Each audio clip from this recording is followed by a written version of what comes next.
I observed all the oppression that takes place under the sun. I saw the tears of the oppressed, with no one to comfort them. The oppressors have great power, and their victims are helpless. So I concluded that the dead are better off than the living. But most fortunate of all are those who are not yet born, for they have not seen all the evil that is done under the sun. Then I observed that most people are motivated to success because they envy their neighbors. But this too is meaningless, like chasing the wind. Fools fold their idle hands, leading them to ruin. And yet better to have one handful with quietness than two handfuls with hard work and chasing the wind. The advantages of companionship. I observed yet another example of something meaningless under the sun.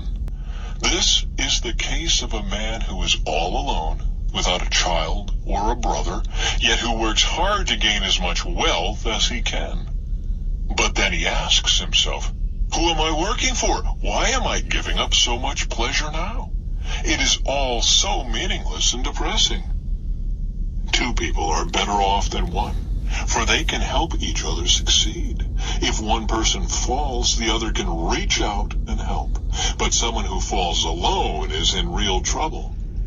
Likewise, two people lying close together can keep each other warm. But how can one be warm alone?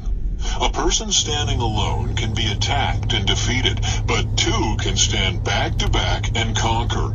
Three are even better, for a triple braided cord is not easily broken. The futility of political power. It is better to be a poor but wise youth than an old and foolish king who refuses all advice. Such a youth could rise from poverty and succeed. He might even become king, though he has been in prison. But then everyone rushes to the side of yet another youth who replaces him. Endless crowds stand around him, but then another generation grows up and rejects him too. So it is all meaningless, like chasing the wind.